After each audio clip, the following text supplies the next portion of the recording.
चलिए सुनिए, पिछले दिन कहाँ तक पढ़े थे बेटा? यूनिट वेक्टर निकालना, मैग्नीट्यूड निकालना, डायरेक्शन अल्फा बीटा गामा निकालना, ठीक ना? पोजीशन वेक्टर का और कुछ रिलेशंस भी पढ़े थे उसमें। क्वेश्चन कैसे डील किया जाएगा ये भी देखे थे, एक दो क्वेश्चन करके, है ना? अब आज जो पढ़ने वाले हैं वो है आपका क्या टॉपिक? दो सदिशों के बीच का कोण। क्या है? दो सदिशों के बीच का कोण। दो सदिशों के बीच कोण, सीधे सीधे बोलेंगे क्या इसको? Angle between two vectors. क्या बोलेंगे? Angle between two vectors. अब देखो इसमें कि हम लोगों को ध्यान ये देना है कि अगर आपके पास दो वेक्टर दिया हुआ है, एक वेक्टर दिया हुआ है ये वेक्टर ए, और एक दूसरा वेक्टर दिया हुआ है आपके पास क्या? वेक्टर बी, ठीक ना? तो इस दोनों वेक्टर के बीच का आप एंगल कैसे निकालेंगे? इसको निकालने के लिए देखो बेटा, सबसे पहले ये चीज देखो कि एक टर्म क्या आता है? पैरेलल शिफ्टिंग, ठीक ना? Parallel shifting. अब पैरेलल शिफ्टिंग का मतलब क्या हुआ? तो पैरेलल का मतलब तुम जानते हो कि समानांतर, और शिफ्ट का मतलब क्या करना? एक जगह से दूसरे जगह तक इसको स्थापित करना, स्थानांतरित करना। तो आप ये बताइए कि अगर मेरे हाथ में ये मार्कर है और इसको एक वेक्टर मान लें, और इसको हम यहां से उठा करके अगर यहां समानांतर लगा दें, तो क्या इसका मैग्नीट्यूड बदल जाएगा? क्या इसका डायरेक्शन बदल जाएगा? नहीं बदलेगा। मतलब अगर किसी भी वेक्टर को हम समानांतर उठा करके एक जगह से दूसरे जगह पहुंचा दें, तो उसके मैग्नीट्यूड और डायरेक्शन पर कोई फर्क, कोई दिक्कत? तो हम किसी भी वेक्टर को बेटा, जो वेक्टर है, मान लो ये वेक्टर है ए, तो इसको हम चाहें, इसको हम अगर चाहें, चलिए जल्दी जल्दी जगह पकड़ लीजिए, जल्दी जल्दी।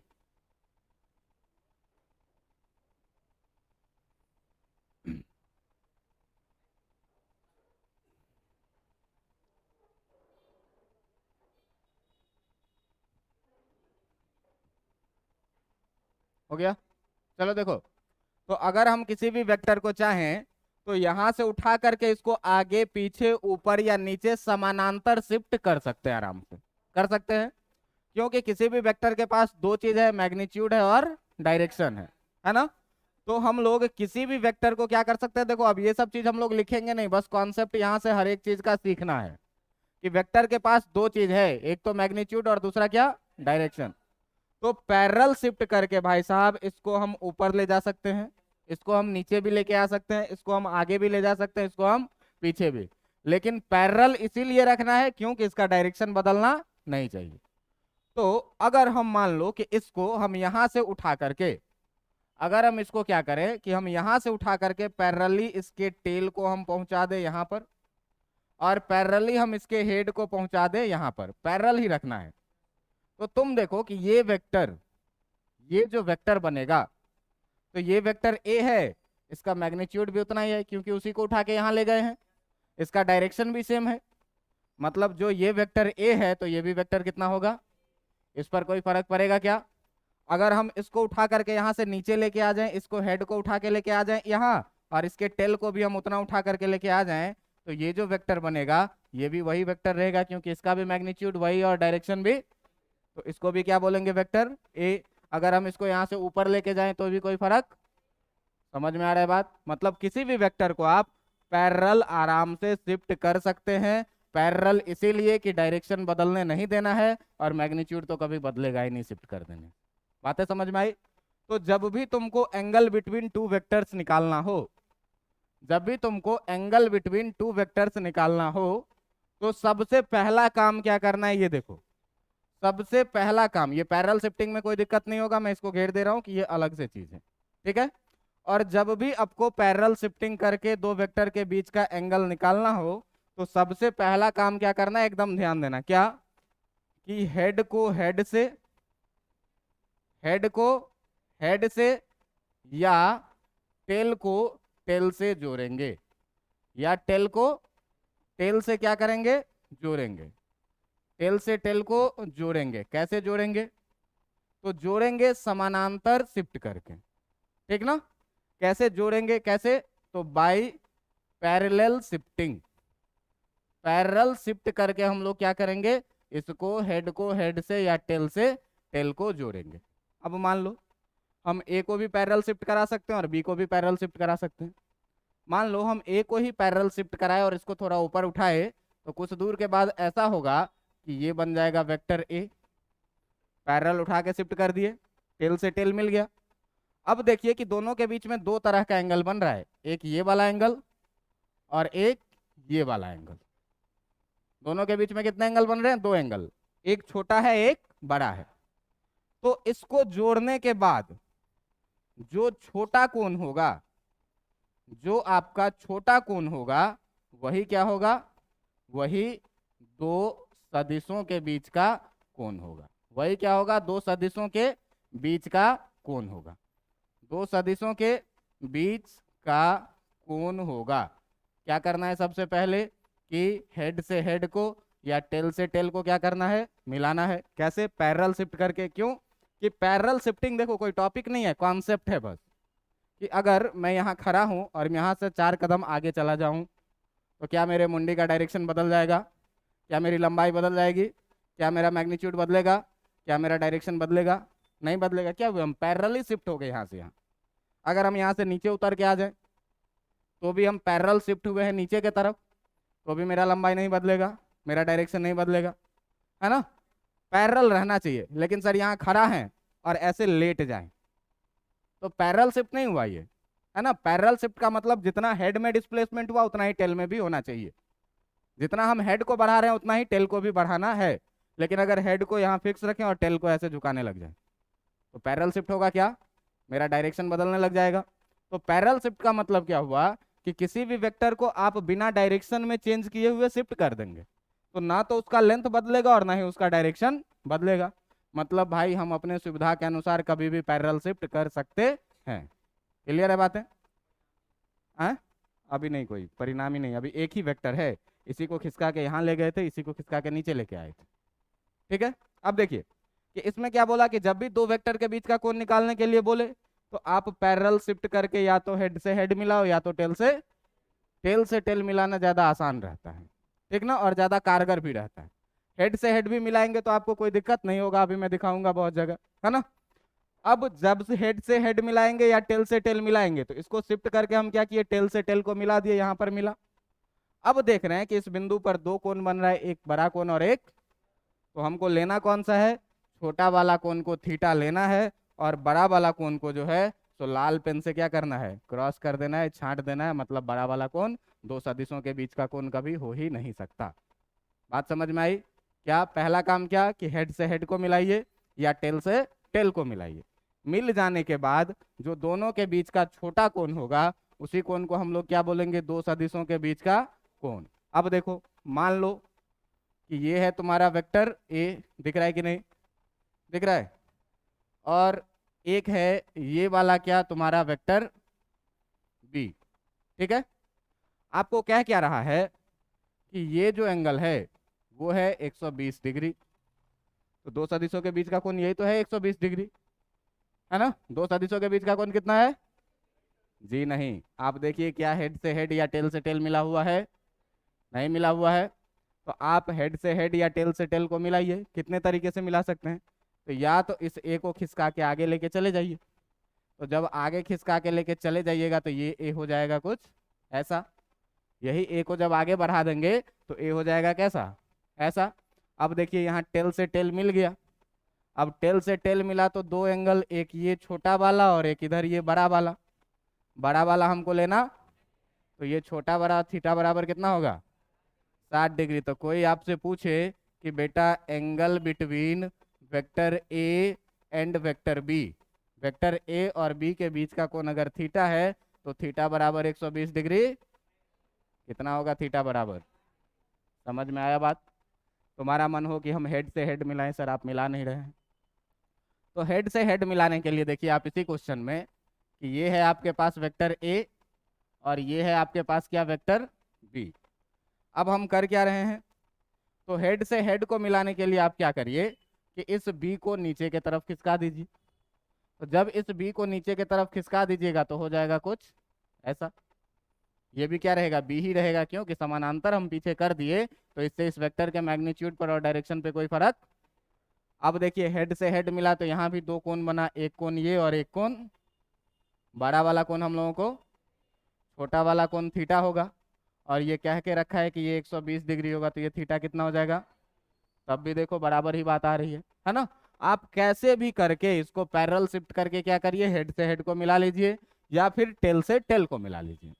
हेड से हेड को मिलाने के बाद या टेल से टेल को मिलाने के बाद आप दो एंगल देखेंगे, एक एंगल छोटा होगा और एक कोई ना कोई बड़ा होगा, तो बड़े वाले को छांटना है और छोटे वाले को, समझ में आ रही है बात। सबसे पहला काम क्या, हेड से हेड को मिलाओ या टेल से, और एंगल कौन सा लो, छोटा वाला। बातें समझ में आ रही है। अब देखो कि मान लो कि भाई साहब ये है वेक्टर ए और ये है वेक्टर बी, और इस दोनों के बीच का एंगल है कितना, ये 60 डिग्री। तो यहाँ थीटा बराबर कितना आ रहा है, 60 डिग्री, है ना। अगर आप देखिए, इससे भी पहले एक चीज देखिए कि अगर ये है वेक्टर ए और इसी डायरेक्शन में है वेक्टर बी भी, तो इस दोनों के टेल से टेल को जब मिला दीजिएगा, तो मान लीजिए इसको मैं बोलता हूँ वेक्टर ए और इसको बोलता हूँ क्या, एक इसी लाइन पे थोड़ा सा आगे जा करके है क्या, ये वेक्टर बी। तो एक तो बड़ा वाला कोण ये बन रहा है जो थीटा बराबर 360 डिग्री का है ना, लेकिन बड़ा वाला कोण हम लोगों को, छोटा वाला कोण कितना होगा, तो यहाँ पे थीटा बराबर कितना आ रहा है। अब देखो हम इसको बढ़ाते बढ़ाते कर दिए कुछ ऐसा, ये है वेक्टर ए तुम्हारा और ये है वेक्टर बी तुम्हारा। अब देखो कि यहाँ पे ये एंगल छोटा है, इसको मान लो 120 डिग्री, तो ये वाला कोण तो हमको लेना नहीं है क्योंकि ये बड़ा वाला है। इसको हम बढ़ाते बढ़ाते क्या किए, एकदम सीधा कर दिए, ये है तुम्हारा वेक्टर ए और यहाँ से जो है दूसरे कलर में ये है तुम्हारा क्या, वेक्टर बी। अब देखो इधर भी 180 डिग्री और इधर भी 100, सर अब तो दोनों बराबर है, अब छोटा वाला कौन सा ले, तो बराबर है तो दोनों में से कोई भी ले लीजिए, बराबर है तो दोनों में से कोई भी ले लीजिए। यहाँ थीटा बराबर कितना आ जाएगा आपका 180 डिग्री, यहाँ पर थीटा बराबर कितना आ गया 120 डिग्री, है ना। लेकिन अब देखो कि हम इसी वेक्टर को क्या कर रहे हैं, घुमाते जा रहे हैं, घुमाते जा रहे हैं, बढ़ाते जा रहे हैं, ए वेक्टर को क्या करते जा रहे हैं, बढ़ाते जा रहे हैं, बढ़ाते बढ़ाते बढ़ाते जीरो से पहुंच गए कहाँ पर 100। अब हम इससे अगर थोड़ा भी बढ़ाएंगे तो इस बी को आप रहने दें ऐसे ही, और इस ए को जैसे ही यहाँ से थोड़ा भी घुमाइएगा, तो अब देखिए छोटा एंगल कौन सा हो गया, ये वाला, ये 180 से कम है।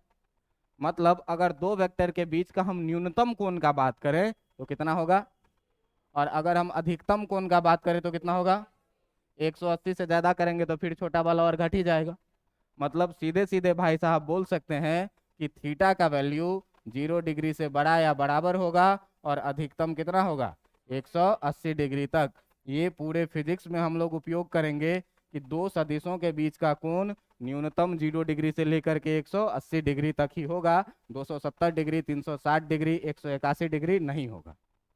बातें समझ में आ रही है क्या। क्यों कि बेटा रूल अपना क्या कहा कि सबसे पहला काम क्या कि हेड से हेड को मिलाइए या टेल से टेल को मिलाइए, और इसको मिलाने के बाद कौन सा एंगल लीजिए, छोटा की बड़ा, छोटा वाला लीजिए। अब छोटा वाला लेने के लिए तो हम देख रहे हैं कि भाई पैरेलल लिए तो 0 डिग्री, हम ए को और थोड़ा खड़ा किए 60 डिग्री पर आया, होते होते होते और बढ़ा दिए 120 पर आया, बढ़ाते बढ़ाते एकदम अपोजिट कर दिए 180 पर आया। लेकिन 180 से अगर थोड़ा भी बढ़ाएंगे तो छोटा वाला तो अब नीचे वाला हो जाएगा, है ना। तो छोटा वाला नीचे वाला हो जाएगा, और ध्यान से देखिए ये 180 से कम है, मतलब कि न्यूनतम कोण जो होगा वो कितना 0 डिग्री, और अधिकतम कोण जो होगा वो कितना होगा, इसमें एरो है क्या, इसमें एरो है। अब देखो यहाँ से ध्यान से देखो इसमें कि अगर हम कोई भी वेक्टर लें, मान लो कि कोई भी वेक्टर अगर हम लेते हैं, ठीक ना, अगर हम कोई सा भी वेक्टर लेते हैं, अभी देखो कि एक वेक्टर हम बना दिए ये वेक्टर ए, ठीक है, इसका हम नाम क्या रखे, वेक्टर ए, ठीक है। अब देखो इसका कुछ भी नाम रहने दो, वेक्टर ए। अब हम एक दूसरे कलर का एक दूसरा वेक्टर ले रहे हैं। अब तुम देखते जाओ कि जब दूसरे कलर का हम वेक्टर लिए, अभी देखो जब दूसरे कलर का हम कोई दूसरा, ये टेढ़ा क्यों आ गया, अब करेंगे तो आएगा, है ना। अब देखो कलर चेंज कर दें, यहाँ, अच्छा इसी में कलर लेंगे। चलो देखो, अब देखो कि अगर हम एक कोई सा दूसरा वेक्टर लेते हैं, तो अभी देखो थीटा बराबर कितना है, 0 से थोड़ा ज़्यादा दिख रहा है सर, 0 डिग्री मान के चलो। देखो धीरे धीरे थीटा अभी ये वाला रीजन बन रहा है, बढ़ते बढ़ते बढ़ते बढ़ते अभी तक यही छोटा है, अभी तक बढ़ते बढ़ते यही छोटा है, इसी साइड अभी तक छोटा है, अभी तक बढ़ते बढ़ते अब दोनों आने वाला है बराबर पर। अब बराबर पे आ गया, 180 180। अब जैसे ही बढ़ाएंगे अब ऊपर वाला छोटा हो गया, 180 से कम, मतलब थीटा का न्यूनतम वैल्यू कितना था, 0, और अधिकतम वैल्यू कितना आया। बातें समझ में आ गई कि नहीं आ गई। तो थीटा का वैल्यू मिनिमम होगा कितना, 0 डिग्री, और मैक्सिमम होगा कितना, 180 डिग्री। ठीक है, कोई दिक्कत नहीं, कोई दिक्कत, इतना में तो कोई दिक्कत नहीं होगा। अब देखो कि अभी तक जो हम लोग सीखे उसमें एक कॉन्सेप्ट सीखे क्या, कि दो सदिशों के बीच का कोण हम लोग कैसे निकालेंगे। तो सबसे पहला काम क्या कहे आपको, कि समानांतर किसी भी वेक्टर को शिफ्ट कर देने से उसके मैग्नीट्यूड और डायरेक्शन पे कोई फर्क। दूसरा बात मैं क्या बताया, कि दो सदिशों के बीच में जैसे ही कोण निकालना है तो सबसे पहला काम क्या करो, हेड से हेड को जोड़ो या फिर टेल से, कोई दिक्कत इसमें। और जोड़ने के बाद तुमको दो कोण दिखाई देंगे, एक कोण होगा छोटा और दूसरा कोण होगा, कौन कौन सा लेना है हमको, छोटा, कोई दिक्कत। न्यूनतम कितना कोण होगा दो सदिश के बीच में, अधिकतम कितना होगा, क्लियर, इतनी बातें क्लियर। अब देखिए कि भाई साहब हम लोगों को सीखना है क्या, तो अब जो हम लोगों का टॉपिक है वो है क्या, सदिशों के योग के नियम, जिसके बारे में हम लोग पहले ही दिन पढ़े थे क्या, कि सदिशों के योग के नियम का पालन करेगा तब वेक्टर होगा, अन्यथा वेक्टर। तो किस स्थिति में ये सदिशों के योग के नियम का पालन करेगा, किस स्थिति में ये सदिशों के योग का नियम का पालन नहीं करेगा, क्या होता है सदिशों के योग का नियम। तो देखो बेटा यहाँ 3 नियम हम लोगों को पढ़ना है। इसमें पहला नियम क्या पढ़ना है, ट्रायंगल लॉ, त्रिभुज का नियम, ठीक ना, triangle laws of vector addition, इसको क्या बोलेंगे, triangle law of vector addition.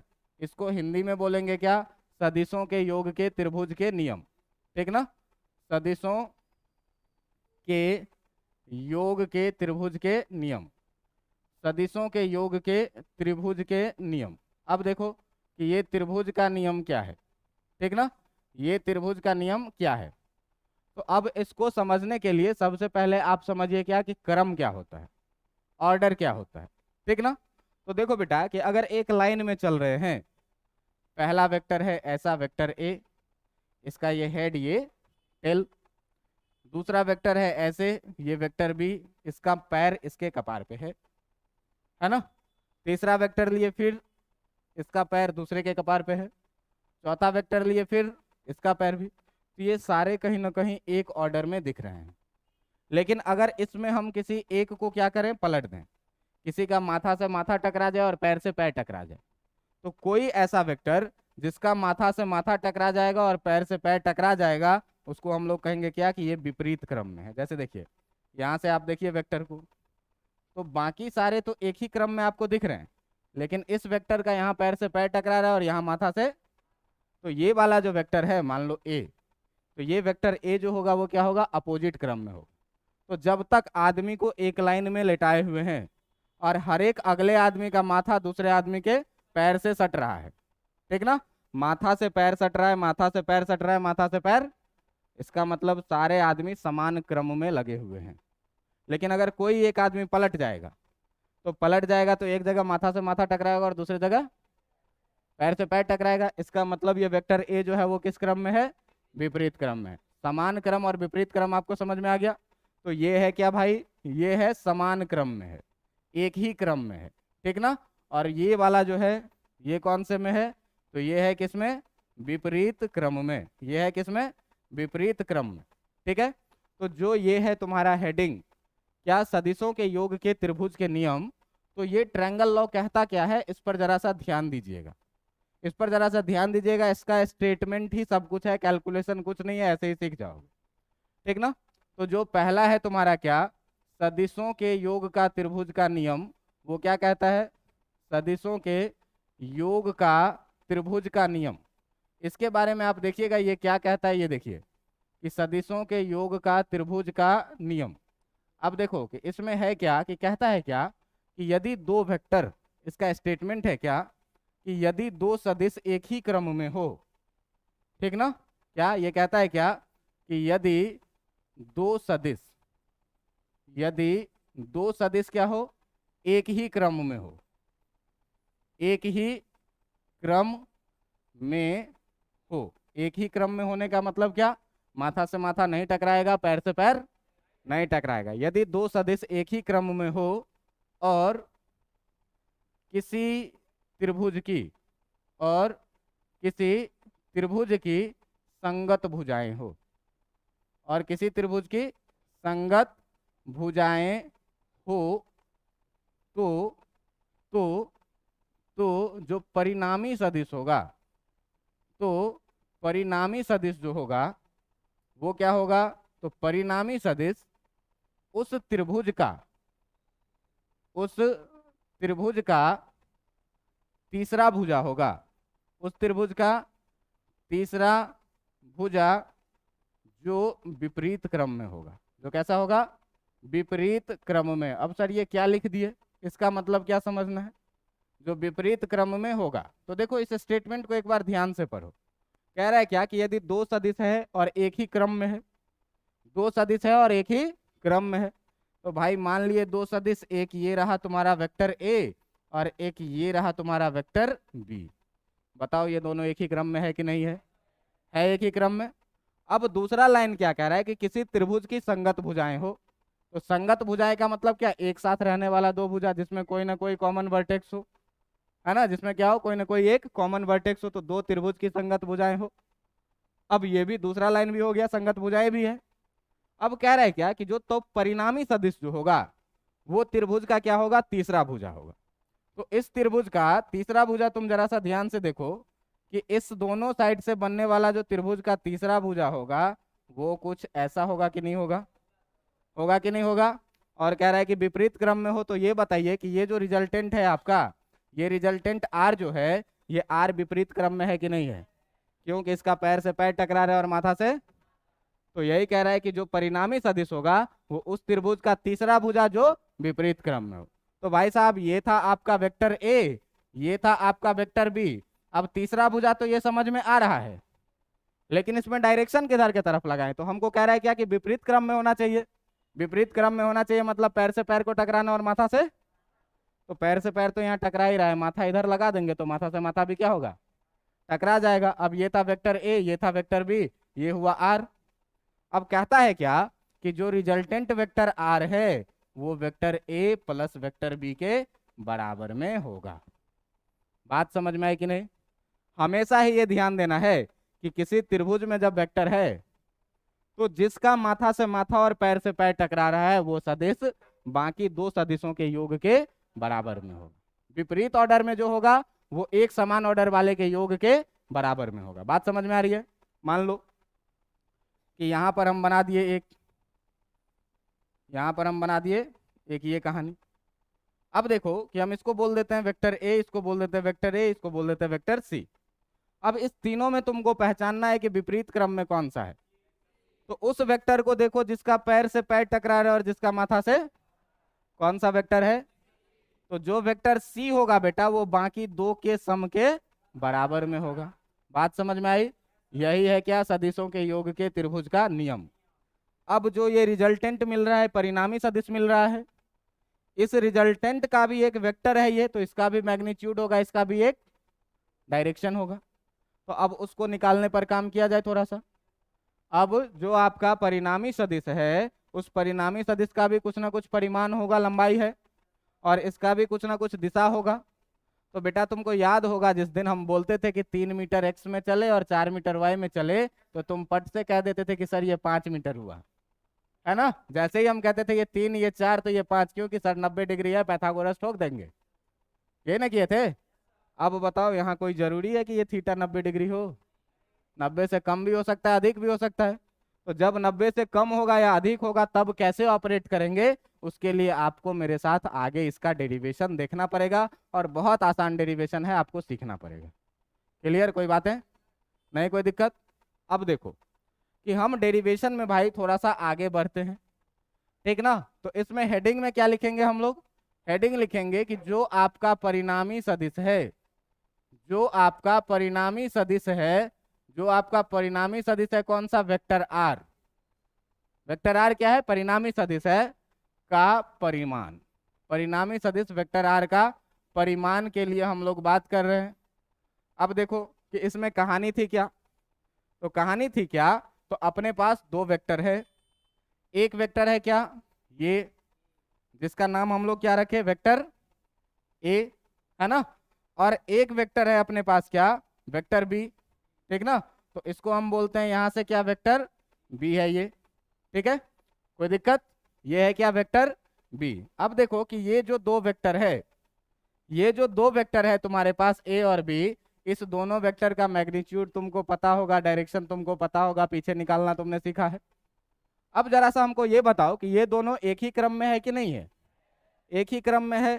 तो भाई साहब इसका जो परिणामी सदिश होगा वो इस त्रिभुज का तीसरा भुजा होगा। इस त्रिभुज का कौन सा भुजा होगा? तीसरा भुजा होगा। अब देखो तीसरा भुजा कहाँ से लेना है? तीसरा भुजा ये होगा जो विपरीत क्रम में होगा। तीसरा भुजा ये होगा जो इसके क्या होगा? विपरीत क्रम में होगा। और इसी को हम लोग क्या बोलेंगे? रिजल्टेंट वेक्टर आर बोलेंगे। इतना बात तो समझ में आ रहा है। अब मान लीजिए क्या, मान लीजिए क्या, माना कि वेक्टर ए तथा वेक्टर बी के बीच का कोण, तथा वेक्टर बी के बीच का कोण, बीच का कोण थीटा है। क्या मान लिए कि बीच का कोण क्या है? तो इसको बोल देंगे थीटा। इसको बोल देंगे थीटा। गधे हो, देखो तो हेड से हेड मिला हुआ है। तो थीटा मानने के लिए पहले क्या करना है? या टेल से टेल मिलाना है। तो टेल से टेल मिलाने के लिए हम क्या करेंगे भाई? इसी में देखो कि इस ग्रीन वाले वेक्टर को अब हम कर रहे हैं व्हाइट। इसी वेक्टर ए को हम क्या करेंगे? यहां से आगे की तरफ थोड़ा सा बढ़ा लेंगे। यहां से क्या किया? आगे की तरफ थोड़ा सा बढ़ा लिए। अब आगे की तरफ जब थोड़ा सा बढ़ा लिए तो बताइए तो ये भी क्या होगा? वेक्टर। अब देखिए ए और बी का टेल से टेल मिल रहा है, और छोटा एंगल कौन सा है? ये वाला। तो ये वाला एंगल क्या होगा? कोई दिक्कत है आपको? नहीं कोई दिक्कत है। अब देखिए कि इसका हम मान ले रहे हैं कुछ भी नाम, पी क्यू, और इसका नाम मान लो एम। आर नहीं मानेंगे क्योंकि आर रिजल्टेंट माने हुए। इसका नाम क्या मान लिए? P Q M. अब देखो कि हम कर क्या रहे हैं कि इस एम से, हम कर क्या रहे हैं कि इस एम से जो है, ठीक ना, इस एम से हम क्या कर रहे हैं कि इस वेक्टर ए पे एक लंब गिरा दिए। क्या किए हम? यहां से एक लंब गिरा दिए। अब इस लंब के बारे में आप देखिए कि ये 90 डिग्री होगा कि नहीं होगा? 90 डिग्री होगा। इतना में आपको कोई आपत्ति है क्या? इतना में आपको कोई आपत्ति नहीं होना चाहिए। ठीक है। अब देखिए कि हमारे पास है क्या क्या। तो जो पीएम साइड है आपका, जो साइड पीएम है, उस पीएम की लंबाई जो होगी वही हो जाएगी क्या? मैग्नीट्यूड ऑफ वेक्टर आर, जिसको आप आर भी कह सकते हैं। कह सकते हैं कि नहीं? जो आपका पी क्यू है वो पी क्यू क्या हो जाएगा? मैग्नीट्यूड ऑफ वेक्टर, जिसको आप ए भी कह सकते हैं, है कि नहीं? और जो आपके पास क्यू एम है भाई, ये क्यू एम को आप क्या कह सकते हैं? मैग्नीट्यूड ऑफ वेक्टर बी, जिसको आप बी भी कह सकते हैं। ये सब तो पिछले दिन सीख चुका है हमने, है कि नहीं? अब देखो कि हमारे पास दो ट्रायंगल बन रही है। दो ट्रायंगल क्या क्या बन रही है? तो दो ट्रायंगल बन रही है क्या क्या? दो ट्रायंगल बन रही है क्या क्या? ये वेक्टर ए ही को एक्सपेंड किए हैं, ठीक ना। और इस पॉइंट का नाम हम रख लेते हैं क्या? एम। ठीक है, आगे बढ़ा दिए हैं। अच्छा एम ऊपर था तो इसको मान लो क्या? एन मान लो, है ना। इसको क्या मान लिया जाए? एन। अब देखो कि तुमको दो त्रिभुज दिख रहा होगा, समकोण त्रिभुज इसमें। अब इस दोनों समकोण त्रिभुज में एक छोटा त्रिभुज है। ये छोटा त्रिभुज है कौन सा? M N Q. और एक बड़ा त्रिभुज है एम एन पी, है ना। अब देखिए कि इसमें हम लोग क्या कर रहे हैं कि थोड़ा सा त्रिकोणमिति लगा रहे हैं। तो त्रिकोणमिति जब लगाओगे तो देखो भाई लगा रहे हैं क्या? त्रिभुज छोटे वाले में बात करेंगे पहले, किसमें? एम एन और क्यू में। एम एन क्यू में एक बार क्या करो? साइन थीटा लगाओ। तो साइन थीटा बराबर क्या लिख दो बेटा? P by H. पी कितना है? M N. पी कितना है तुम्हारा? और नीचे हाइपोटेन्यूज का बात करें तो कितना, क्यू एम या एम क्यू जो भी बोलो। यहां से देखो भाई कि जब तुम साइन थीटा लिखोगे तो एम एन तुमको पता नहीं है, लेकिन क्यू एम के बारे में तुमको पता है कि ये कितना होगा। बी को जब इधर लेके आ जाओगे तो तुम्हारे पास जो एम एन मिलेगा वो कितना मिलेगा, बी साइन। कोई दिक्कत है? मतलब ये एम एन का जो लंबाई मिला, ये जो एम एन का लंबाई मिला वो कितना मिला, बी साइन थीटा। इतना में कोई आपत्ति है आपको? नहीं कोई आपत्ति होगा। अब यहीं से आप देखिए कि इसी त्रिभुज में जब हम लोग निकालेंगे कॉस थीटा, तो कॉस थीटा क्या लिखते हो, आधार बटा कर्ण। आधार कितना है बेटा, क्यू एन, और कर्ण कितना बेटा, एम क्यू या क्यू एम जो भी बोलो, है ना। अब जरा सा ध्यान से देखो कि अगर हम लोग बात करें कॉस थीटा का तो क्यू एन तो हमको पता नहीं है सर, लेकिन क्यू एन हमको पता नहीं है, एम क्यू पता है। एम क्यू कितना है, यहां से देखो एम क्यू कितना है, हाँ बोलिए। किसको, ये क्यू एन ए नहीं है, ए यहाँ तक है, ये एन पॉइंट यहीं तक है, ये क्यू एन का लंबाई नहीं है। समझ में आ रहा है बात?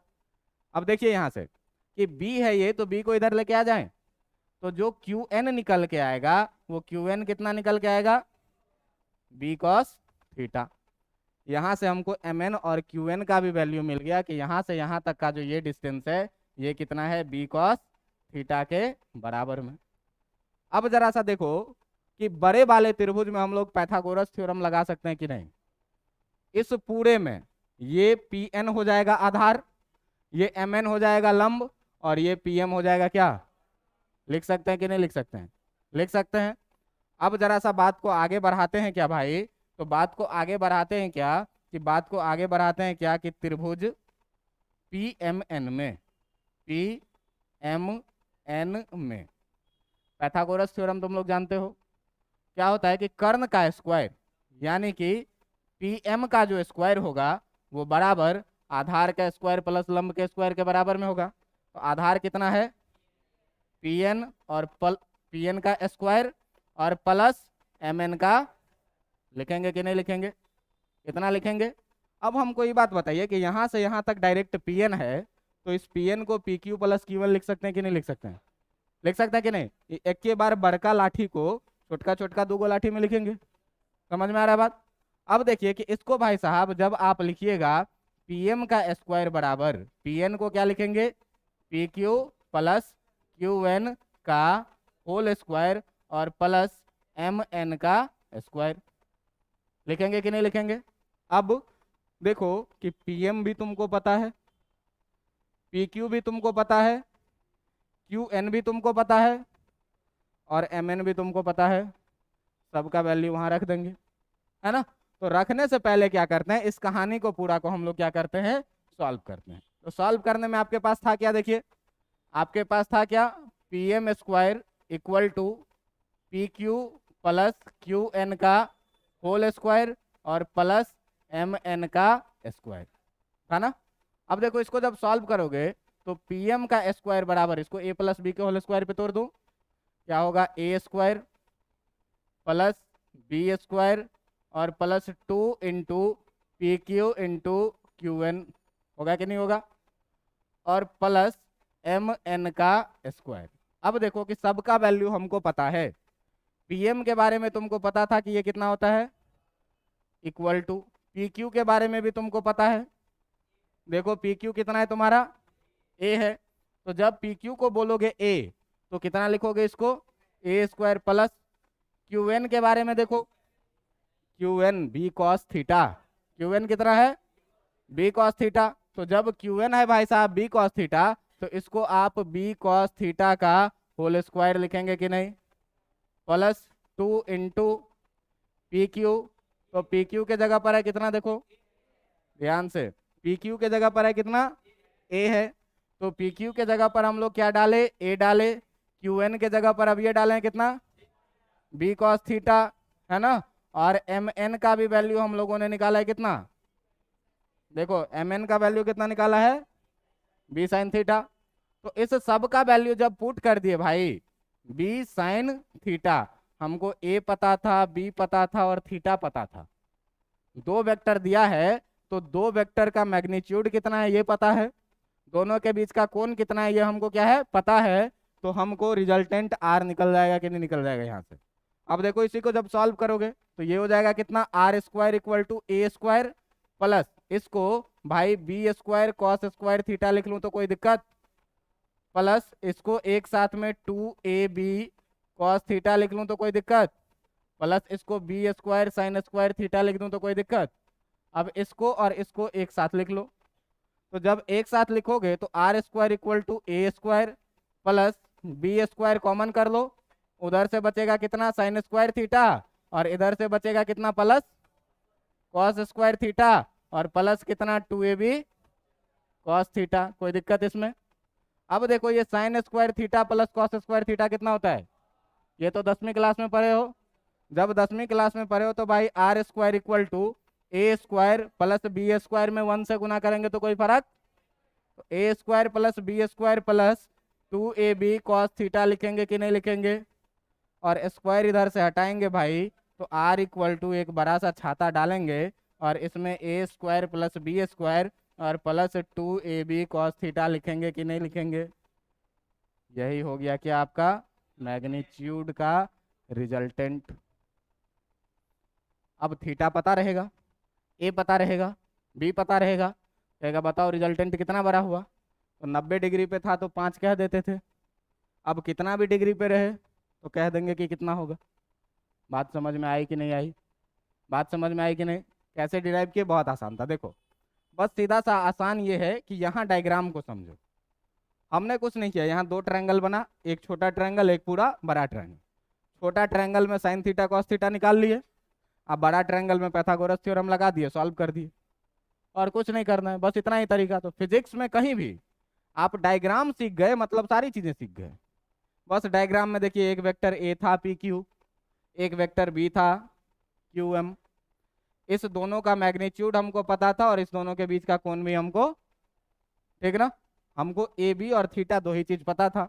अब ट्रायंगल लॉ क्या कहा कि ये दोनों सेम ऑर्डर में है तो जो इसका रिजल्टेंट होगा वो इस दोनों से बनने वाले त्रिभुज का तीसरा भुजा होगा। तीसरा भुजा भाई ये हुआ और विपरीत क्रम में होगा। अब विपरीत क्रम में जब किए तो देखिए कि ये आर भी एक वेक्टर बना। अब ये एक वेक्टर बन गया तो इसका मैग्नीट्यूड चाहिए और डायरेक्शन चाहिए। तो मैग्नीट्यूड निकालने के लिए तो हमने ये कहानी लगा दी तो निकल के आ गया A square plus B square plus 2ab cos theta का रूट अंडर। समझ में आया। अब कोई आदमी पूछे क्या कि बताओ भाई साहब डायरेक्शन क्या है इस वेक्टर आर का, तो वेक्टर ए का डायरेक्शन तो तुमको पता है ना, ए से मान लेते हैं क्या कि ये अल्फा एंगल आगे है, ए से मान लेते हैं क्या कि ये वेक्टर जो है वो कितना एंगल आगे है, अल्फा एंगल। समझ में आ रहा है बात। अब देखो कि हम लोगों ने क्या माना, यहाँ रिजल्टेंट तो तुम्हारा निकल गया, ये रिजल्टेंट निकल गया। अब देखो कि यदि हम लोग बात करेंगे किस चीज का, परिणामी सदिश, जो आपका परिणामी सदिश है उस परिणामी सदिश के दिशा का, परिणामी सदिश वेक्टर आर का दिशा, अगर हम लोग दिशा के लिए बात करेंगे, डायरेक्शन के लिए बात करेंगे, तो मानते हैं क्या कि माना कि वेक्टर ए तथा वेक्टर आर के बीच का कोण के बीच अल्फा कोण है। दोनों के बीच कितना कोण है, देख लो भाई यहाँ पे ध्यान से जरा सा, देख लो यहाँ पे जरा सा ध्यान से टेल मिला हुआ है आर और ए का, और छोटा वाला कोण को ही मैंने क्या माना है, मतलब वेक्टर ए और वेक्टर आर के बीच का कोण कितना है। अब देखो कि जब अल्फा कोण मान लिए हो तो अब आ जाओ तुम थोड़ा सा इधर डायग्राम में। डायग्राम में देखो कि हम जब tan अल्फा लिखेंगे परपेंडिकुलर बाय बेस लिखेंगे कि नहीं लिखेंगे। तो जब डायग्राम में भाई परपेंडिकुलर बाय बेस लिखेंगे तो हम लिख रहे हैं क्या, tan अल्फा बराबर परपेंडिकुलर, परपेंडिकुलर था तुम्हारा कितना, देख लो जरा सा ध्यान से, परपेंडिकुलर mn और बेस pn है ना, कितना लिख रहे हैं mn बाय pn। ठीक है। अब देखिए कि यहाँ से जब tan अल्फा का वैल्यू लिखेंगे तो mn को mn ही रहने देते हैं और pn को आप फिर से दो भाग में लिखिए, pq प्लस qn। तो जब pq प्लस qn लिखिएगा तो इसको भी कितना लिख देंगे, P Q plus Q N. अब देखो सबका वैल्यू रखो, तो यहाँ से tan अल्फा मिलेगा, एम एन का वैल्यू कितना था, देखो एम एन का वैल्यू कितना था, B sine theta, B sine theta है ना, B sine theta, M N का वैल्यू है कितना, B sine theta, P Q का वैल्यू है कितना, और क्यू एन का वैल्यू कितना था, बी कॉस थीटा। अब देखो कि तुमको ए और बी और थीटा पता है, ए बी और थीटा पता है, तो यहाँ से अल्फा पता चल जाएगा कि नहीं चल जाएगा, चल जाएगा। तो इसका डायरेक्शन भी पता चल गया क्या, कि ये था भाई तुम्हारा वेक्टर ए, ये था तुम्हारा वेक्टर बी, और इस दोनों के बीच का एंगल हम लोग मान लिए थे कितना, थीटा, ये वाला एंगल। यहाँ से परपेंडिकुलर ड्रॉप किए थे, और ये वाला जो हुआ था वो क्या हुआ था, रिजल्टेंट वेक्टर आर। अब आर के लिए हम लोग मान लिए कि ये एंगल है क्या तुम्हारा, अल्फा।